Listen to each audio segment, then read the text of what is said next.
ಆತ್ಮೀಯ ವೀಕ್ಷಕ ಬಾಂಧವರಿಗೆಲ್ಲ ನಮಸ್ಕಾರ. ಇವತ್ತಿನ ಪ್ರಕೃತಿ ರಹಸ್ಯ ಕಾರ್ಯಕ್ರಮಕ್ಕೆ ತಮ್ಮೆಲ್ಲರಿಗೂ ಸ್ವಾಗತ ಸುಸ್ವಾಗತ. ನಾನು ಮೊನ್ನೆ ಸಂಚಿಕೆಯಲ್ಲಿ ಈ ಮದುವೆ ಆಗೋ ಹುಡುಗ ಹುಡುಗಿರಿಗೆ ಒಂದು ವಿಶೇಷವಾದಂಥ ಮುದ್ರಾ ಮಂತ್ರ ತಂತ್ರ ಹೇಳ್ಕೊಟ್ಟಿದ್ದೆ ಮೊನ್ನೆ. ಅಂದ್ರೆ ವಿವಾಹ ಯೋಗನೇ ಇಲ್ಲ ಅನ್ನೋರ್ಗೆ ಜಪತಪ ಮುದ್ರೆಗಳಿಂದ ತಂತ್ರಗಳಿಂದ ವಿವಾಹ ಯೋಗನ ಬರ್ಸ್ಕೊಳ್ಳೋದು ಹೇಗೆ ಅಂತ ನಾನು ತಿಳಿಸ್ಕೊಟ್ಟಿದ್ದೆ. ನಿನ್ನೆ ಸಂಚಿಕೆಯಲ್ಲಿ ವಿವಾಹ ಯೋಗ ಇದೆ, ಆದ್ರೆ ಬೇಗ ಮದುವೆ ಆಗ್ತಾ ಇಲ್ಲ, ಏನೋ ಒಂದು ಕಾರಣದಿಂದ ಮದುವೆ ತಡೀತಾ ಇದೆ, ಅಂದ್ರೆ ಮದುವೆ ಆಗೋದನ್ನ ಮುಂದೂಡುತ್ತಾ ಇದೆ, ಪೋಸ್ಟ್ ಪೋನ್ ಆಗ್ತಾ ಇದೆ. ಆ ತರ ದೋಷ ಇದ್ದಾಗ ಏನು ಮುದ್ರಾ, ಏನ್ ಮಂತ್ರ, ಏನ್ ತಂತ್ರ ಮಾಡಬೇಕು ಅಂತ ನಾನು ನನ್ನದೇ ಆದಂತ ಒಂದು ಅನುಭವದ ಮೇಲೆ ನಿಮ್ಗೆ ಅದನ್ನ ತಿಳಿಸ್ಕೊಟ್ಟಿದ್ದೆ. ಇವಾಗ ವಿವಾಹ ಆಗೋ ಯೋಗ ಇದೆ, ಮದುವೆ ಆಗ್ಬೇಕು ಅಂತ ಅವ್ರು ಬರ್ತಾಗಿದೆ. ಈ ಜನ್ಮದಲ್ಲಿ ಅವ್ರ ಮದುವೆ ಆಗೇ ಹೋಗ್ಬೇಕು, ತಪ್ಪಿಸ್ಕೊಳಕ್ ಸಾಧ್ಯ ಇಲ್ಲ. ಅಂದ್ರೆ ವಿವಾಹ ಯೋಗ ಇದೆ ಅಂತ ಅರ್ಥ ಆಯ್ತು.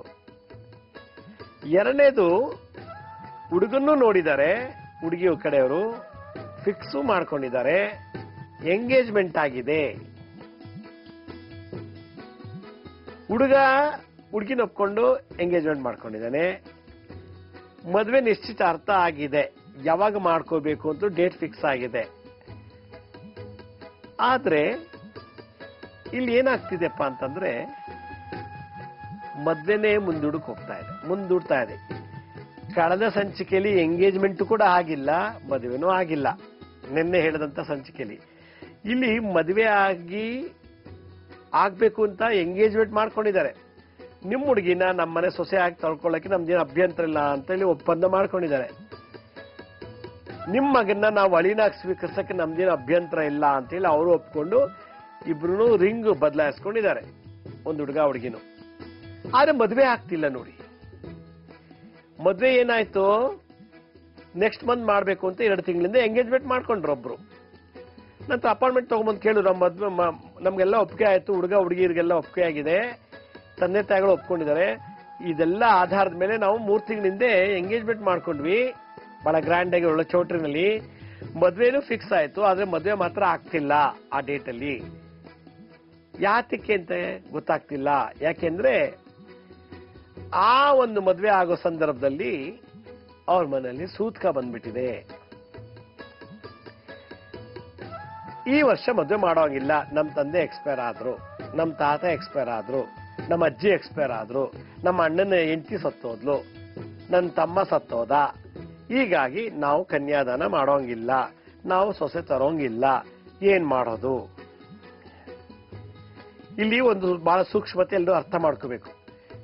ಜಗತ್ನಲ್ಲಿ ಎಲ್ರೂ ಹುಡ್ತಾರೆ, ಹುಟ್ಟಿದ ತಕ್ಷಣ ಅವ್ರು ಮದುವೆ ಆಗ್ತಾ ಇರೋದು ಸುಳ್ಳು, ಹುಡ್ತವ್ರೆಲ್ಲರೂ ಮದುವೆ ಆಗ್ತಾ ಇರೋದು ಸುಳ್ಳು, ಮದುವೆ ಆದವ್ರಿಗೆಲ್ಲ ಮಕ್ಕಳಾಗತ್ತೆ ಅನ್ನೋದು ಸುಳ್ಳು ಅಂತ ನಾನು ಅವಾಗ ಹೋಗಿ ಹೇಳ್ತಿರ್ತೀನಿ.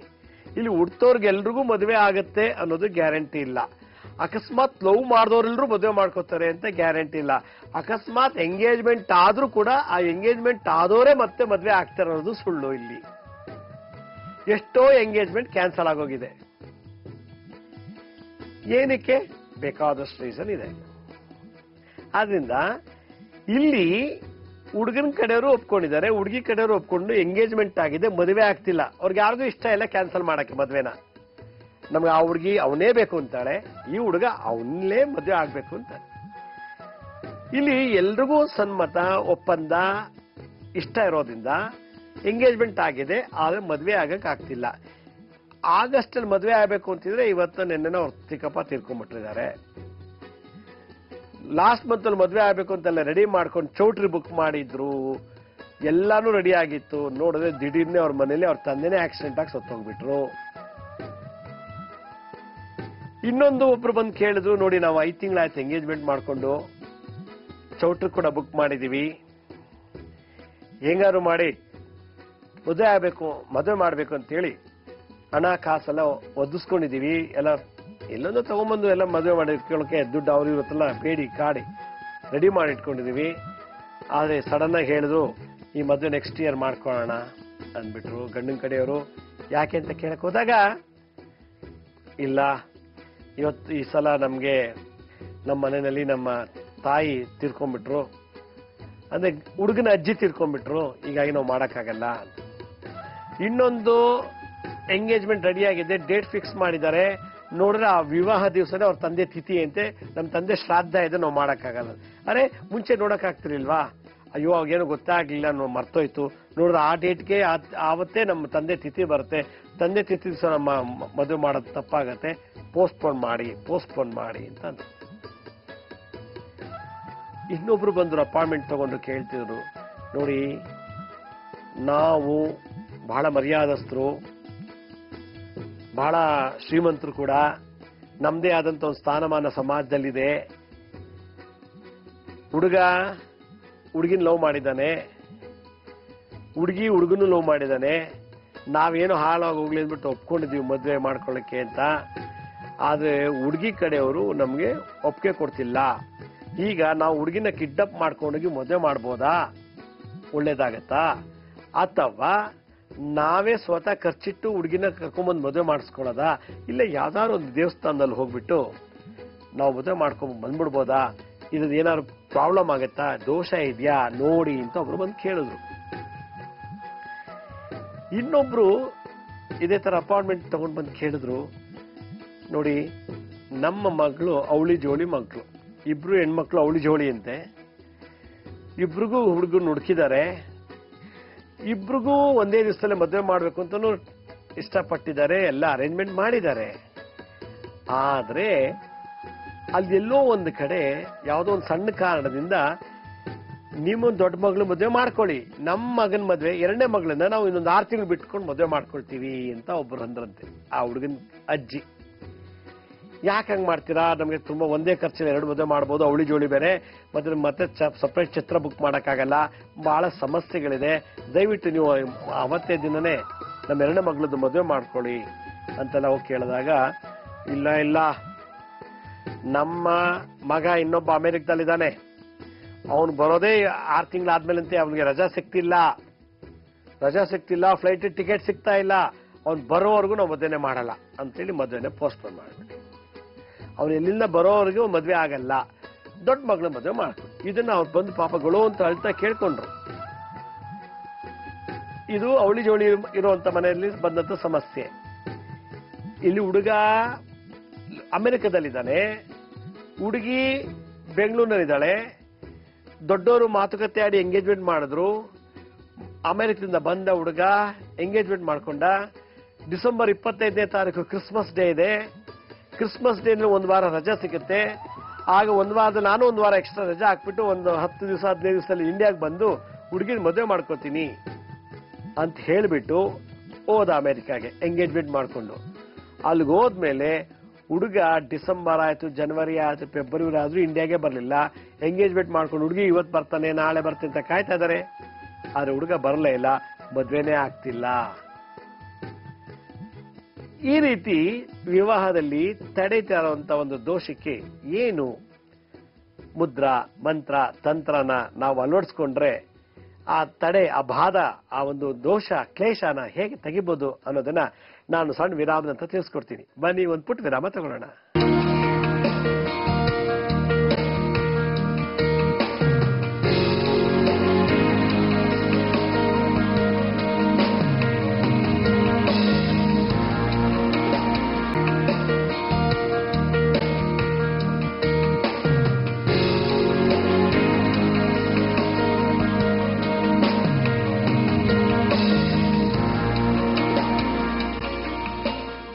ವಿರಾಮದ ನಂತರ ಮತ್ತೆ ಕಾರ್ಯಕ್ರಮಕ್ಕೆ ಸ್ವಾಗತ. ನಾನು ವಿರಾಮಕ್ಕೆ ಮುಂಚೆ ಹೇಳ್ತಾ ಇದ್ದೆ, ವಿವಾಹಕ್ಕೆ ಇನ್ನೇನು ಮದುವೆ ಫಿಕ್ಸ್ ಮಾಡಿದೀವಿ, ಮದುವೆ ಆಗಬೇಕು ಅಂದಾಗ ಬಹಳಷ್ಟು ಅಡಚಣೆಗಳು, ಡಿಸ್ಟರ್ಬೆನ್ಸ್ಗಳು ಬರ್ತದೆ ಅಂತ. ಇದಕ್ಕೆಲ್ಲ ಕಾರಣ ಶನಿ ಮತ್ತೆ ಶುಕ್ರರ ದೋಷ ಜಾತಕದಲ್ಲಿದ್ದಾಗ ಎಂಗೇಜ್ಮೆಂಟ್ ಶುಕ್ರ ಮತ್ತೆ ಗುರು ಮತ್ತೆ ಶನಿ ಚೆನ್ನಾಗಿದ್ದಾಗ ಎಲ್ಲ ಕರೆಕ್ಟಾಗಿ ನಡೆದೋಗುತ್ತೆ. ಇಲ್ಲಿ ಶುಕ್ರ ಮತ್ತೆ ಶನಿ ಯಾವಾಗ ನೀಚನ ಆಗ್ತಾರೋ ವಿವಾಹನ ತಡೀತಾ ಇರ್ತಾರಂತೆ. ಶುಕ್ರ ಮತ್ತೆ ಶನಿ ಗ್ರಹ, ಸ್ಯಾಟ್ರನ್ ಮತ್ತೆ ವೀನಸ್ ಇವೆರಡು ನೀಚನಾದಾಗ ಅವರಿಗೆ ಇನ್ನೇನು ಮದುವೆ ಮಾಡಿ ತಾಲಿ ಕಟ್ಟಿಸ್ಕೋಬೇಕು ಅಂದ್ರೆ ತಡೆದು ಬಿಡ್ತಾನಂತೆ. ಯಾಕೆ ತಡಿತಾನೆ? ಅವ್ರು ಏನೋ ಒಂದು ತಪ್ಪು ಮಾಡಿದ್ರೆ ಅದಕ್ಕೆ ತಡಿತಾ ಇದ್ದಾನೆ. ಆ ತಪ್ಪಿಗೆ ತಪ್ಪನ್ನು ಒಪ್ಕೊಂಡು ಪ್ರಾಶ್ಚಿತ್ಯ ಮಾಡ್ಕೊಳ್ಳೋರ್ಗು ತಾಲಿ ಕಟ್ಟಕ್ಕೆ ಬಿಡೋದಿಲ್ಲ. ಅಷ್ಟು ಪೌರು ಈ ಗ್ರಹಗಳ ಆಟ. ಯಾವ್ದಾದ್ರು ಒಂದು ಹೆಣ್ಣು ಮಗುವನ್ನ ನಾವು ಪೂರ್ವಜನ್ಮದಲ್ಲಿ ಕಿಡ್ನಾಪ್ ಮಾಡ್ಕೊಂಡು ಹೋಗಿ ಮದುವೆ ಮಾಡಿಸಿದ್ರೆ, ಅಥವಾ ಪರ ಕನ್ಯೆಯನ್ನ ಬೇರೆಯವ್ರಿಗೆ ನಾವು ಕ್ರಯ ಮಾಡಿದ್ರೆ, ವಿವಾಹ ಅಂದ್ರೆ ಮಾರಾಟ ಮಾಡಿಬಿಟ್ಟಿದ್ರೆ, ಒಂದು ಹುಡುಗಿಗೆ ತಗೊಂಡೋಗ್ಬಿಟ್ಟು ಅವಳನ್ನ ಮಾರಾಗ್ಬಿಡೋದು, ಅಥವಾ ಅವಳನ್ನ ಯಾವನ್ನ ಕರ್ಕೊಂಡ್ಬಂದು ಇನ್ಯಾವನಿಗೊಬ್ಬ ವಯಸ್ಸಾದ್ರು ಮದುವೆ ಮಾಡ್ಬಿಡೋದು, ಅಥವಾ ಅವ್ನ ಯಾವನೋ ಒಂದು ವಯಸ್ಸಾದ ಹೆಂಗಸನ್ನ ತಂದು ಇನ್ನೊಂದು ಹುಡುಗನಿಗೆ ಮದುವೆ ಮಾಡೋದು, ಹೀಗೆ ಒಂದು ಧರ್ಮ ಉಲ್ಲಂಘನೆ ಮಾಡಿದ್ರೆ, ಅಥವಾ ವಿವಾಹಕ್ಕೆ ಸಂಬಂಧಪಟ್ಟಂತ ದೋಷಗಳೇನಾದ್ರು ನಾವು ಓದ್ಜಮದಲ್ಲಿ ಮಾಡಿದ್ರೆ, ಇದ್ರಲ್ಲಿ ಗಂಡು ಹೆಣ್ಣು ಅಂತ ಯಾರು ತೋರಿಸ್ತಾನೆ ಆದ್ರೆ ಅವರಿಬ್ರು ಸಂಪರ್ಕ ಮಾಡಕ್ ಬಿಡಲ್ಲ. ಇದು ಕರ್ಮ ಸಿದ್ಧಾಂತ. ಎಷ್ಟೋ ಜನಕ್ಕೆ ಎಂಗೇಜ್ಮೆಂಟ್ ಆಗಿ ಕ್ಯಾನ್ಸಲ್ ಆಗಿದೆ. ಎಂಗೇಜ್ಮೆಂಟ್ ಆಗಿದ್ದೆ ಯಾರಿಗೋ, ಮದುವೆ ಮಾಡ್ಕೊಂಡಿದ್ದು ಇನ್ಯಾವನೋ. ಅವನು ಯಾವಳ್ಳೋ ನೋಡಿ ಎಂಗೇಜ್ಮೆಂಟ್ ಮಾಡಿದ್ದ, ಕೊನೆಗೆ ಅವನು ಇನ್ಯಾರನೂ ಮದುವೆ ಮಾಡ್ಕೊಳ್ತಾನೆ. ಇದು ಬೇಕಾದಷ್ಟು ನಡೆದಿದ್ದು ಇಂಥ ಒಂದು ದುರಂತಗಳು.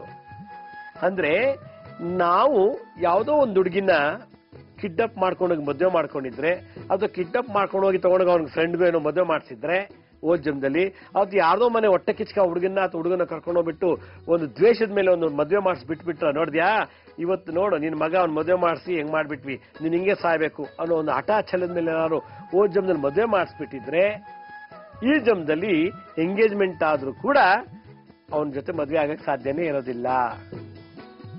ಒಂದು. ಎರಡನೇ ಕರ್ಮ ಸಿದ್ಧಾಂತದ ಫಲ ಏನ್ ಹೇಳುತ್ತಂತಂದ್ರೆ, ನಾವು ಮದುವೆ ಆಗಿ ಗಂಡನ್ನ ಬೇರೆ ಇಟ್ಟು ಹೆಂಡತಿನ ಬೇರೆ ಇಟ್ಟು ಅವರನ್ನ ಬೇರ್ಪಡಿಸಿ ನಾವು ಸುಖ ತಗೊಳ್ತಾ ಇದೆ. ಸುಖ ಅಂದ್ರೇನು? ನಿಮ್ಮಿಬ್ಬರನ್ನು ಬೇರೆ ಮಾಡಿ ಚೆನ್ನಾಗಿರಬಾರ್ದು, ನಿಮ್ಮಿಬ್ಬರನ್ನು ಜೊತೆಗಿದ್ದ ತಾನೆ ತೊಂದರೆ ಆಗೋದು ಅಂತ ಹೇಳಿ ಏನೋ ಒಂದು ರೀತಿ ಕಾರಣಗಳಿಂದ ಅವ್ರನ್ನ ಬೇರೆ ಮಾಡಿಬಿಟ್ಟು ಆ ದಾಂಪತ್ಯ ಜೀವನವನ್ನು ಹಾಳು ಮಾಡಿದ್ರೆ, ಎಂಗೇಜ್ಮೆಂಟ್ ಅಂತ ಮಾಡಿಸ್ಬಿಟ್ಟು ಮದುವೆ ಮಾಡಿಸೋದಿಲ್ಲ. ನನ್ನ ಹತ್ರ ಒಬ್ರು ಯಾರೋ ಬಂದ್ರು, ಅವ್ರನ್ನ ನಾನು ಪರಕಾಯ ಪ್ರವೇಶ ಮಾಡಿ ನೋಡಿದಾಗ ಓದ್ ಜನ್ಮದಲ್ಲಿ ತಾಯಿ ಮತ್ತೆ ಮಗಳು ಇಬ್ರು ಸೇರ್ಕೊಂಡು ಸ್ವಂತ ಅಣ್ಣನ ಹೆಂಡತಿನೇ ಬೇರೆ ಮಾಡಿಬಿಟ್ಟಿದ್ರು. ಸ್ವಂತ ತಾಯಿನ ಮಗನ್ನ ಸೊಸೆನೆ ಬೇರೆ ಮಾಡಿದ್ಲು ಮಗಳು ಮಾತು ಕೇಳ್ಕೊಂಡು. ಎಲ್ಲಿ ನನ್ನ ಮಗ ಹೆಂಡತಿ ಗುಲಾಮನ ಆಗ್ಬಿಡ್ತಾನೋ, ಎಲ್ಲಿ ನನ್ನ ಮಗ ನಮ್ಮನ್ನೆಲ್ಲ ಮರ್ತು ಬಿಟ್ಟು ಹೆಂಡತಿ ಕೈಯ ಹಾಳಾಗ್ಬಿಡ್ತಾನೋ, ಎಲ್ಲಿ ನಮ್ಮ ಮಗ ಹೆಂಡತಿ ಜೊತೆ ಸೇರ್ಕೊಂಡು ಬೇರೆ ಮನೆಗೆ ಹೋಗ್ಬಿಡ್ತಾನೋ, ಯಾವಾಗಲೂ ಹೆಂಡತಿಯಿಂದ ತಿರುಗಾಡ್ಕೊಂಡು ಹೆಂಡತಿ ಏನೋ ವ್ಯಾಮೋದ ಸಿಕ್ಕಾಕೊಂಡು ತಾಯಿನೂ ನನ್ನನ್ನು ಮರ್ತು ಬಿಡ್ತಾನೋ ಅಂದ್ಬಿಟ್ಟು ತಾಯಿ ಮಗಳಿಬ್ರು ಸೇರ್ಕೊಂಡು ಅವಳಿಗೆ ಬಹಳಷ್ಟು ಹಿಂಸೆ ಕೊಟ್ಟು ಅಂದ್ರೆ ಮದುವೆ ಮಾಡೋದು ಮಾಡಿಸ್ಬಿಟ್ರು, ಮನೆಗೊಬ್ಳು ಇರ್ಲಿ ಅಂತೇಳಿ. ಆದ್ರೆ ತಾಯಿ ನಾನು ಹೇಳ್ದಂಗೆ ಕೇಳಬೇಕು ಮಗ ಅನ್ನೋ ಹಠದಲ್ಲಿದ್ಲು. ಅವಳ ಅಕ್ಕನು ಕೂಡ ನನ್ನ ತಮ್ಮ ನಾನು ಹೇಳ್ದಂಗೆ ಕೇಳಬೇಕು ಅಂತ ಹಠದಲ್ಲಿ ಇದ್ಲು. ಹೀಗೆ ಏನ್ ಮಾಡ್ಬಿಟ್ಟು ಅವ್ರ ಸಂಸಾರನೇ ಹಾಳು ಮಾಡಿದಕ್ಕೆ ಅವರಿಬ್ರು ನೆಕ್ಸ್ಟ್ ಬರ್ತಲ್ಲಿ ಅವರಿಗೆ ಮದ್ವೆ ಆಗೋ ಯೋಗನೇ ಕಳ್ಕೊಂಡ್ಬಿಟ್ಟಿದ್ರು. ಇದು ಪರಕಾಯ ಪ್ರವೇಶ ಒಂದು ರಿಸಲ್ಟ್. ಈ ತರ ಬಹಳಷ್ಟು ಮನೆಗಳಲ್ಲಿ ನಡೆದಿದೆ, ನಡೀತಾನೂ ಇದೆ, ನಡೆದು ಹೋಗಿದೆ. ಅದರಿಂದ ಯಾರೋ ಹೆಂಡತಿ ಯಾರೋ ಆಗ್ತಾ ಇದಾರೆ, ಯಾರೋ ಗಂಡ ಯಾರಿಗೋ ಆಗ್ತಿದ್ದಾರೆ. ಕಾರಣ ಈ ಒಂದು ಸಮಸ್ಯೆಗಳನ್ನು ನಾವು ಮಾಡಿರ್ತೀವಿ ಪೂರ್ವ ಜನ್ಮದಲ್ಲಿ. ನಿನ್ನೆ ನಾವು ಒಳ್ಳೇದ್ ಮಾಡ್ರೆ ಇವತ್ತು ಒಳ್ಳೇದಾಗತ್ತೆ, ನಿನ್ನೆ ಒಳ್ಳೇದ್ ಮಾಡಿಲ್ಲ ಇವತ್ತು ಒಳ್ಳೇದಾಗಕ್ಕೆ ಸಾಧ್ಯನೇ. ನಾವು ಒಳ್ಳೇದಾಗಬೇಕು ಅಂತ ಪ್ರೇ ಮಾಡೋ ಅಧಿಕಾರ ನಮಗೂ ಇಲ್ಲ. ಇವತ್ತು ನಾವು ಒಳ್ಳೇದ್ ಮಾಡಿದ್ರೆ ಇದ್ರದ್ದು ಇಂಟ್ರೆಸ್ಟ್ ನಾಳೆ ನಮ್ಗೆ ಕೊಡುತ್ತೆ. ಇವತ್ತು ಚೆನ್ನಾಗಿ ಊಟ ತಿಂಡಿ ಮಾಡಿದ್ರೆ ನಾಳೆ ಬೆಳಗ್ಗೆ ನಾನು ನಡೆಯಕ್ಕೆ ಶಕ್ತಿ ಇದೆ, ಅಳಕ್ ಶಕ್ತಿ ಇದೆ, ಭಾರ ಎತ್ತಕ್ಕೆ ಶಕ್ತಿ ಇದೆ. ನಾನು ಇವತ್ತು ಊಟ ಮಾಡಿಲ್ಲ, ನೆನ್ನೆನೂ ಊಟ ಮಾಡಿಲ್ಲ, ಮೊನ್ನೆನೂ ಊಟ ಮಾಡಿಲ್ಲ ಅಂದ್ರೆ ನಾಳೆ ಬೆಳಗ್ಗೆ ಒಂದು ಸಣ್ಣ ಲೋಟ ಎತ್ಕೊಳ್ಳೋಕ್ಕೂ ಶಕ್ತಿ ಸಿಗೋದಿಲ್ಲ. ಕಾರಣ ನಿನ್ನೆ ಮೊನ್ನೆ ನಾನು ಇನ್ವೆಸ್ಟ್ ಮಾಡಿದೆ ತಾನೆ, ಇವತ್ತು ನಾನು ಅದನ್ನ ಎತ್ತಕ್ಕೆ ಸಾಧ್ಯ. ಹಾಗೆ ಓದ್ ಜನ್ಮದಲ್ಲಿ ನಾನು ನಿನ್ನೆ ಮೊನ್ನೆ ಒಳ್ಳೇದ್ ಮಾಡಿದ್ರೆ ಇವತ್ತು ನನಗೆ ಒಳ್ಳೆ ಗಂಡ, ಒಳ್ಳೆ ಹೆಂಡತಿ, ಒಳ್ಳೆ ಮಕ್ಕಳು ಆಗೋ ಸಾಧ್ಯ. ಅದಿಲ್ಲ ಅಂದಾಗ ಇಲ್ಲಿ ಭಗವಂತ ಬಂದ್ ಮಾಡ್ಬಿಡ್ತಾನೆ. ಈ ಒಂದು ಸೂಕ್ಷ್ಮತೆಯನ್ನು ಅರಿಯೋದೇ ಕರ್ಮ ಸಿದ್ಧಾಂತ. ಯಾವಾಗ ಅವನು ಗಂಡ ಹೆಂಡತಿನ ಬೇರೆ ಮಾಡೋದು ಅಥವಾ ಸ್ತ್ರೀ ಅಪಹರಣ ಮಾಡಿ ಕನ್ಯಾ ಅಪಹರಣ ಮಾಡಿ ಇನ್ನೊಬ್ಬರಿಗೆ ಬೇಕು ಅಂತ ಹೊಟ್ಟೆ ಕಿಚ್ಚಿಗೆ ಮದುವೆ ಮಾಡಿಸೋದು ದ್ವೇಷ ಅಸೂಯೆಗಳಿಂದ ಏನಾದ್ರು ಆಗಿದ್ರೆ ಈದ್ನಲ್ಲಿ ಎಂಗೇಜ್ಮೆಂಟ್ ಆಗತ್ತೆ. ಆದ್ರೆ ಅವ್ನು ರಿಯಲ್ ಆಗಿ ಓದ್ ಜನ್ಮದಲ್ಲಿ ಯಾರು ತೊಂದರೆ ಕೊಟ್ಟಿದ್ನೋ ಅವನ್ನೇ ಹೋಗಿ ಮದುವೆ ಮಾಡ್ಕೋಬೇಕು, ಅವಳು ಅವನ್ನೇ ಹೋಗಿ ಮದುವೆ ಮಾಡ್ಕೋಬೇಕು. ಹಂಗ್ ಮಾಡತ್ತೆ ಈ ಕರ್ಮ. ಎಷ್ಟೋ ಮನೆ ನಡೆದಿದೆ, ಎಂಗೇಜ್ಮೆಂಟ್ ಆಗಿದ್ದೆ ಯಾರಿಗೋ, ಮದ್ವೆ ಆಗಿದ್ದೆ ಯಾರಿಗೋ. ಯಾಕೆ ಅವನ್ ಬಿಟ್ಟು ಮದ್ವೆ ಆದ್ಲವಳು? ಎಷ್ಟೋ ಕಡೆ ಅವಳು ಇವನು ಕುತ್ಕೊಂಡು ಎಂಗೇಜ್ಮೆಂಟ್ ಇನ್ನೇನ್ ತಾಲಿ ಕಟ್ಸ್ಕೋಬೇಕು ಅಂತ ರಾತ್ರೋತ್ ಕದ್ದೊಟ್ಟೋಗ್ಬಿಡ್ತಾಳೆ. ನಾಳೆ ಬೆಳಗ್ಗೆ ತಾಲಿ ಕಟ್ಸ್ಕೋಬೇಕು, ರಿಸೆಪ್ಷನ್ ಚೆನ್ನಾಗಿದ್ಲು, ರಾತ್ರಿ ಮಧ್ಯರಾತ್ರಿ ಮನೆ ಬಿಟ್ಟು ಚೌಟ್ರಿ ಬಿಟ್ಟು ಹೋಗಿ ಇನ್ನೊಂದ್ ಜೊತೆಲಿ ಹೋಗಿ ಮದ್ವೆ ಆಗ್ತಾಳೆ. ಕಾರಣ ಅದು ಋಣ, ಪೂರ್ವ ಜನ್ಮದಲ್ಲಿ ಋಣ. ಯಾರು ನಾವು ಬೇರೆ ಮಾಡಿದ್ವೋ ಈ ಜನ್ಮದಲ್ಲಿ ಒಂದಾಗ್ಬಿಡ್ತಾರೆ. ಈ ಜನ್ಮದಲ್ಲಿ ನಾವು ಎಲ್ಲ ಒಂದು ಮಾಡ್ಲಿಲ್ಲ ಅಂದ್ರೆ ಅದು ಆಟೋಮೆಟಿಕ್ ಆಗಿ ನಡೆದೋಗುತ್ತೆ. ಎಷ್ಟೋ ಒಂದು ಹುಡುಗಿ ಕೇಳಿದೆ ನಾನು, ಏನಮ್ಮ ನೀನು ರಾತ್ರಿ ಯಾಕೆ ಚೌಟ್ರಿ ಖಾಲಿ ಮಾಡ್ಕೊಂಡು ನೀನು ಇನ್ನೊಬ್ಬ ಜೊತೆ ಹೋಗಿ ಮದುವೆ ಮಾಡ್ಕೊಂಡೆ, ನೀನ್ ಹೇಳ್ಬೋದಾಗಿತ್ತಲ್ವಾ, ನನಗೆ ಇವ್ನಿಗೆ ಇಷ್ಟ ಇಲ್ಲ, ನಾನು ಇನ್ನೊಬ್ಬ ಮದುವೆ ಮಾಡ್ಕೋಬೇಕು ಅಂತ ಇದ್ದೀನಿ, ಇವನ್ ಜೊತೆ ಮದುವೆ ಮಾಡಿಸ್ಬೇಡಿ ಅಂತ ಹೇಳಿದ್ರೆ ಚೌಟ್ರಿ ಬುಕ್ ಮಾಡಿ ಮದುವೆ ಎಲ್ಲ ರಿಸೆಪ್ಷನ್ ಅಲ್ಲಿ ಯಾಕೆ ಮಾಡ್ಬೇಕಾಗಿತ್ತು ಅಂದ್ರೆ ನಾನು ಎಷ್ಟು ಹೇಳಿದ್ರು ಕೇಳಲಿಲ್ಲ, ನಾನು ಕೊಲೆ ಆಗ್ಬಿಡ್ತೀನಿ, ಸತ್ತೋಗ್ತೀನಿ, ವಿಷ ಕೂಡ ನೇಣಾಕೊಂಡ್ಬಿಡ್ತೀನಿ ಅಂತ ನಮ್ಮ ಅಪ್ಪ ಅಮ್ಮ ನನಗೆ ಥ್ರೆಟ್ ಮಾಡಿದ್ರು, ಎದುರಿಸಿದ್ರು. ಆ ಬೈಕ್ಗೆ ನಾನು ಮದುವೆಗೆ ಒಪ್ಕೊಂಡೆ. ಆದ್ರೂ ನನ್ಗೆ ಯಾಕೋ ಮನ್ಸು ಬರಲಿಲ್ಲ, ನನ್ನ ಲವರ್ ಜೊತೆ ನಾನು ಓಡೋದೆ. ನಾನು ಯಾರು ಮದುವೆ ಮಾಡ್ಕೋಬೇಕು ಅಂತ ಇಷ್ಟ ಆಯ್ತು ಅವನ ಜೊತೆ ಮದುವೆ ಮಾಡ್ಕೊಂಡ್ಬಿಟ್ಟೆ. ನಮ್ಮ ತಂದೆ ತಾಯಿ ಏನ್ ಬೇಕಾದ್ರೂ ಮಾಡ್ಕೊಂಡು ಚಿಂತಿಲ್ಲ. ಆ ಪಾಪದ ಕರ್ಮ ಆ ರೀತಿ ಅಪ್ಪನೇನ್ ಹಾಕೊಂಡ್ರೆ ಚಿಂತಿಲ್ಲ, ಅಪ್ಪನ ಮರ್ಯಾದೆ ಬೀದಿಗೋದ್ರು ಚಿಂತಿಲ್ಲ, ಅಮ್ಮನ ಮರ್ಯಾದೆ ಬೀದಿಗೋದ್ರು ಚಿಂತಿಲ್ಲ, ಯಾರು ಬೆಂಕಿ ಹಾಕೊಂಡು ಸುತ್ಕೊಂಡ್ರು ಚಿಂತಿಲ್ಲ, ನಾನು ಬಯಸೋ ಹುಡುಗನ ಜೊತೆ ನಾನು ಮದುವೆ ಆಗ್ಬೇಕು ಅಂತ ಆ ಶಾಪ ಆ ಪಾಪ ಕರ್ಕೊಂಡಾಗ ಅವನ ಜೊತೆ ಹೋಗಿ ರಾತ್ರಿ ಹೋಗಿ ಎಷ್ಟೋ ಜನ ಮದುವೆ ಮನೆ ಹೆಣ್ಮಗಳನ್ನ ಕಿಡ್ನಾಪ್ ಮಾಡ್ಕೊಂಡು ಮದುವೆ ಮಾಡ್ಕೊಂಡಿರೋದು ಉಂಟು. ಪೂರ್ವ ಜನ್ಮದ ಕರ್ಮ ಈ ಜನ್ಮದಲ್ಲಿ ನಡೆಸ್ಬಿಡುತ್ತೆ. ಅದರಿಂದ ಈ ವಿವಾಹ ಅನ್ನೋದು ಬಹಳ ವಿಶೇಷವಾದಂತ ಬಂಧನ, ಬಹಳ ವಿಶೇಷವಾದಂತ ಒಂದು ವಿಧಿ. ಅದನ್ನ ಸರಿ ಕ್ರಮಬದ್ಧವಾಗಿ ನಡೆಯಲಿಲ್ಲ ಅಂದ್ರೆ ವಿಕೋಪಕ್ಕೆ ಕರ್ಕೊಂಡು ಹೋಗುತ್ತೆ. ಇಷ್ಟೆಲ್ಲ ಮಾಡಿದ್ರು ಕೂಡ ಅವರು ಒಂದಾಗಕ್ಕೆ ಬಿಡೋದಿಲ್ಲ. ಮದುವೆ ಆದ 3 ತಿಂಗಳಿಗೆ ಡೈವರ್ಸ್ ಆಗ್ಬಿಡ್ತದೆ. ಎಷ್ಟು ನಾನು ಸುಮಾರು ನನ್ನ ಒಂದು 36 ವರ್ಷ ಅನುಭವದಲ್ಲಿ ಸಾವಿರಾರು ಕೇಸ್ ನಾನು ನೋಡಿದ್ದೀನಿ. ಎಷ್ಟೋ ಜನಕ್ಕೆ ಡೈವರ್ಸ್ ಆಗೋಗಿದೆ. ಇಲ್ಲಿ ಏನ್ ಹೇಳಕ್ ಹೊರಟಿದ್ದೀನಿ ಅಂತಂದ್ರೆ, ಹುಡುಗ ಹುಡುಗಿ ಒಪ್ಕೊಂಡಿದ್ದಾರೆ, ಈಗ ಮದುವೆ ಆಗದೆ ಇರ್ಬೋದು, ಅವ್ರ ಮದುವೆ ಆಗದೇನೆ ಇರ್ಬೋದು. ಇಲ್ಲಿ ಪ್ರಾಬ್ಲಮು ಯಾವುದೋ ಒಂದು ಶಕ್ತಿ ನಮ್ಮನ್ನು ತಡಿತಾ ಇದೆ, ಬೇಗ ಮದುವೆ ಆಗಕ್ಕೆ ಬಿಡ್ತಾ ಇಲ್ಲ. ಹಾಗಾದ್ರೆ ಆ ಬೇಗ ಮದುವೆ ಆಗ್ಬೇಕು ಅಂದ್ರೆ ಏನ್ ಶಾಂತಿ ಮಾಡ್ಬೇಕು? ಶನಿ ಮತ್ತೆ ಶುಕ್ರನ ಶಾಂತಿ ಮಾಡ್ಬೇಕು.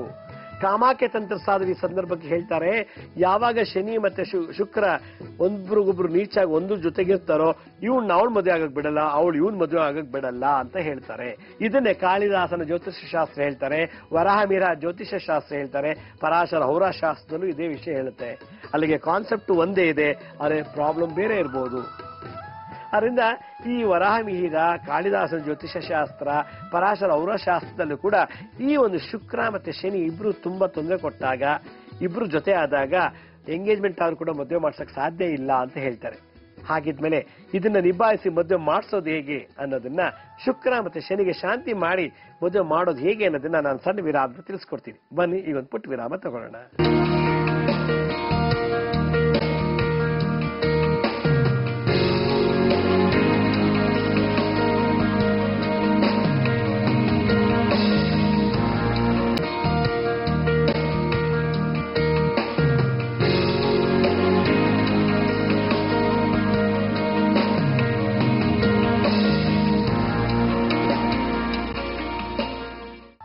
ವಿರಾಮದ ನಂತರ ಮತ್ತೆ ಕಾರ್ಯಕ್ರಮಕ್ಕೆ ಸ್ವಾಗತ. ನಾನು ಆಗ್ಲೇ ಹೇಳ್ತಾ ಇದ್ದೆ ವಿರಾಮಕ್ಕೆ ಮುಂಚೆ, ಎಂಗೇಜ್ಮೆಂಟ್ ಆಗಿದೆ, ಅದು ಮದುವೆ ಬೇಗ ಆಗ್ತಿಲ್ಲ ಹಲವಾರು ಕಾರಣದಿಂದ ಅಂತ. ಹಾಗಾದ್ರೆ ಎಂಗೇಜ್ಮೆಂಟ್ ಆಗಿರುವಂತ ಯುವಕರು ಯುವತಿಯರು ಈ ಎಪಿಸೋಡ್ ನೋಡಿದ್ರೆ ನಿಮ್ಮ ಮದುವೆ ಮುಂದೆ ಪೋಸ್ಟ್ಪೋನ್ ಆಗಕ್ಕೆ ಸಾಧ್ಯನೇ ಇಲ್ಲ ಅಂತ ನನ್ನ ಒಂದು ಭರವಸೆ. ಯಾಕೆಂದ್ರೆ ಇಲ್ಲಿ ಸೂಕ್ಷ್ಮ ನಾವು ಅರಿಬೇಕು. ಶನಿ ಮತ್ತೆ ಶುಕ್ರರಿಗೆ ಶಾಂತಿ ಮಾಡಿಬಿಟ್ರೆ ಎಂಗೇಜ್ಮೆಂಟ್ ಆಗಿರೋ ಮದುವೆ ಬೇಗ ಆಗತ್ತೆ. ಅಕಸ್ಮಾತ್ ಎಂಗೇಜ್ಮೆಂಟ್ ಆಗಿಲ್ಲ ಅಂದ್ರೂ ಬೇಗ ವಿವಾಹನೂ ಮಾಡಿಸ್ಬಿಡತ್ತಂತೆ. ಅಷ್ಟು ಪವರ್ಫುಲ್ ಈ ಕಾಮಾಖ್ಯ ತಂತ್ರ ಸಾರ ಹೇಳಿರುವಂತ ವಿಶೇಷವಾದಂತ ಕಲ್ಯಾಣ ಮಂತ್ರಗಳು, ವಿವಾಹ ಮಂತ್ರಗಳು. ನಾನು ಕಳೆದ ಸಂಚಿಕೆ 2 ಸಂಚಿಕೆಯಲ್ಲಿ ತೋರಿಸಿದ್ದೆ ವಿವಾಹಕ್ಕೆ ಕಾಮಾಖ್ಯ ತಂತ್ರ ಸಾಲ ಹೇಳುವಂತ ಮುದ್ರೆ.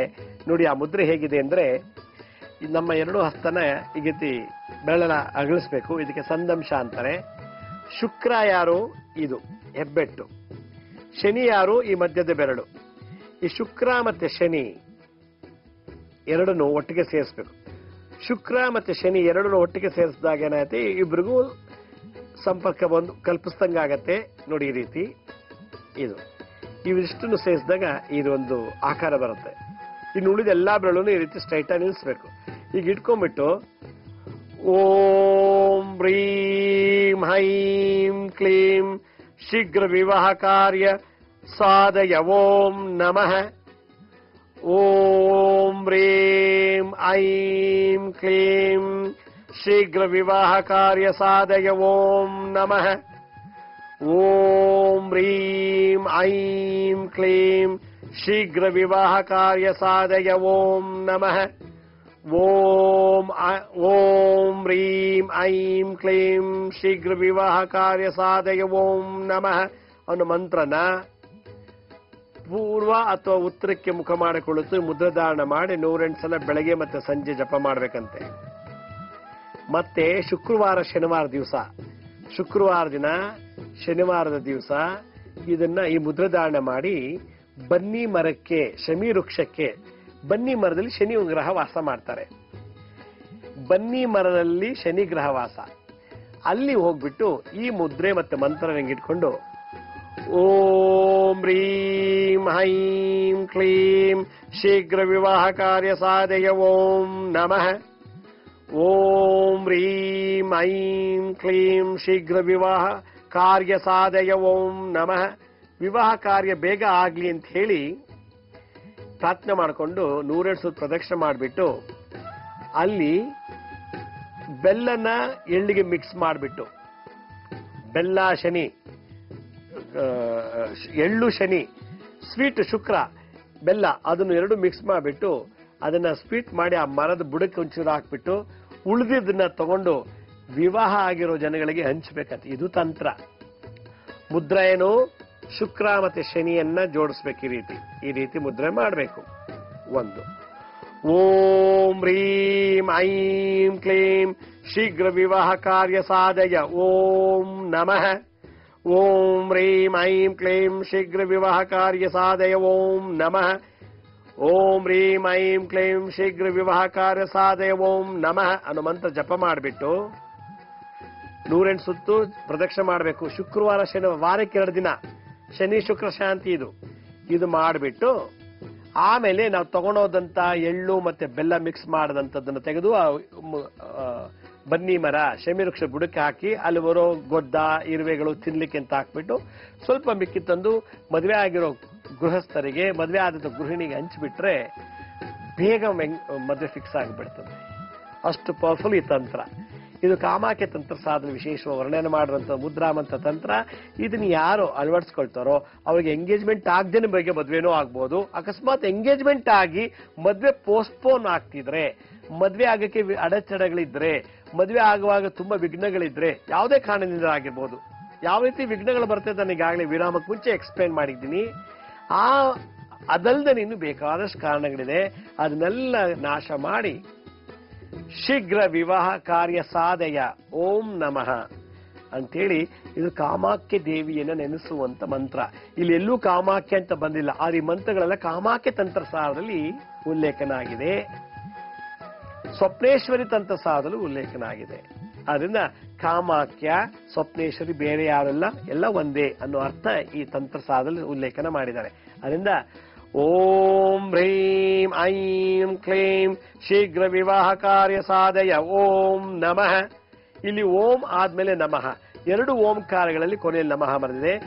ಓಂ ಹ್ರೀಂ ಐಂ ಕ್ಲೀಂ ಅದೇ ಮಹಾಕಾಳಿ, ಮಹಾಲಕ್ಷ್ಮಿ, ಮಹಾಸರಸ್ವತಿ ಸ್ವರೂಪಿಣಿಯಾದಂತ ಕಾಮಾಖ್ಯ ದೇವತೆ. ಈ ವಿವಾಹನ ಒಂದು ಕಾಮ, ಒಂದು ಇಷ್ಟಾರ್ಥ, ಒಂದು ವಿಶ್, ಒಂದು ಡಿಸೈರ್, ಒಂದು ಆಸೆ, ಒಂದು ಆಕಾಂಕ್ಷೆ, ಅದನ್ನ ಪೂರ್ಣ ಮಾಡು ಅಂತ ಹೇಳಿ ಬೀಜ ಮಂತ್ರ ಮುಖೇನ ಕಾಮಾಖ್ಯ ದೇವಿನ ಆರಾಧನೆ ಮಾಡೋದು ಶನಿ ಶುಕ್ರ ಗ್ರಹಣ ಮೂಲಕ. ಗ್ರಹಣ ಮೂಲಕ ಯಾವ ಗ್ರಹ? ವೀನಸ್ ಮತ್ತೆ ಸ್ಯಾಟರ್ನ್, ಶುಕ್ರ ಮತ್ತೆ ಶನಿ, ಇವರ ಸಂಯೋಗದಿಂದ ಮಾಡುವಂತ ಏಕೈಕ ಮುದ್ರಾ ಈ ಒಂದು ವಿವಾಹ ಮುದ್ರಾ. ಈ ಕಾಮಾಖ್ಯ ಮುದ್ರಾ ಧಾರಣೆ ಮಾಡಿ ಓಂ ಹ್ರೀಂ ಐಂ ಕ್ಲೀಂ ಶೀಘ್ರ ವಿವಾಹ ಕಾರ್ಯ ಸಾಧಯ ಓಂ ನಮಃ ಅನ್ನೋ ಮಂತ್ರ ಜಪ ಮಾಡಿ. ಇದನ್ನ ಯಾವಾಗ ಮಾಡ್ಬೇಕು? ಬೆಳಗ್ಗೆ ಹೊತ್ತು ಮಾಡ್ಬೇಕು. ಪ್ರತಿನಿತ್ಯ ಮನೆಯಲ್ಲಿ ಪೂರ್ವ ಅಥವಾ ಉತ್ತರಕ್ಕೆ ಮುಖ ಮಾಡಿ ಕುಳಿತು ಈ ಮುದ್ರೆ ಧಾರಣೆ ಮಾಡಿ ಮಿನಿಮಮ್ 108 ಸಲ ಹೇಳಿದ್ದೆ. ಆದ್ರೆ ಇದ್ದಕ್ಕಿದ್ದಾಗೆ ಅದಿಲ್ಲ ಇದಿಲ್ಲ ಅನ್ನೋದು ಎಲ್ಲರೂ ರೆಡಿಯಾಗಿ ಮದುವೆ ಏನೂ ಆಗಿಲ್ಲ. ಕೊನೆ ನಡೀರಿ ದೇವಸ್ಥಾನಕ್ಕೆ ಹೋಗಿ ಮದುವೆ ಮಾಡ್ಕೊಂಡ್ ಬಂದ್ಬಿಡೋಣ, ನಡೀರಿ ಸಬ್ ರಿಜಿಸ್ಟರ್ ಆಫ್ಗೆ ಹೋಗ್ಬಿಟ್ಟು ಇಲ್ಲ ಚರ್ಚ್ಗೆ ಹೋಗಿ ಮದುವೆ ಆಗ್ಬಿಡೋಣ, ಇಲ್ಲಿ ಯಾವ್ದೋ ಒಂದು ಪ್ರಕೃತಿಲಿ ಹೋಗಿ ಸಮುದ್ರ ದಡದಲ್ಲೋ ಅಥವಾ ನದಿ ದಡದಲ್ಲೋ ಕೆರೆ ದಡದಲ್ಲೋ ಎಲ್ಲೋ ಹೋಗಿ ಮದುವೆ ಮಾಡ್ಕೊಂಡ್ ಬಂದ್ಬಿಡೋಣ.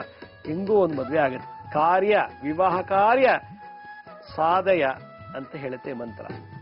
ಇದನ್ನ ಹೆಂಗೆ ವರ್ಕ್ ಆಗುತ್ತೆ ಅಂದ್ರೆ ಈ 3 ಬೀಜ ಮಂತ್ರಗಳು ನಮ್ಮ ಸಬ್ ಕಾನ್ಶಿಯಸ್ ಮೈಂಡ್ ಅಲ್ಲಿ ಹೋದಾಗ ಓಂ ಹ್ರೀಂ ಐಂ ಕ್ಲೀಂ ಶೀಘ್ರ ವಿವಾಹ ಕಾರ್ಯ ಸಾಧಯ ಓಂ ನಮ ಅನ್ನೋ ನನ್ನ ಬಗ್ಗೆ ಮದುವೆ ಆಗ್ಲಿ ಅಂತ ಹೇಳಿ ದೇವರಲ್ಲಿ ಪ್ರಾರ್ಥನೆ ಮಾಡ್ತಿದ್ದಾಗೆ ಅದೇನಾಗುತ್ತೆ ಕಂಟಿನ್ಯೂಸ್ 102 ಸಲ ಹೇಳೋದ್ರಿಂದ ಆಟೋ ಇನ್ಸ್ಟ್ರಕ್ಷನ್ ಕೊಟ್ಟಂಗಾಗತ್ತೆ, ಆಟೋ ಸಜೆಷನ್ಸ್ ಹೋಗುತ್ತೆ ನಮ್ಮ ಸಬ್ ಕಾನ್ಶಿಯಸ್ ಮೈಂಡ್ಗೆ.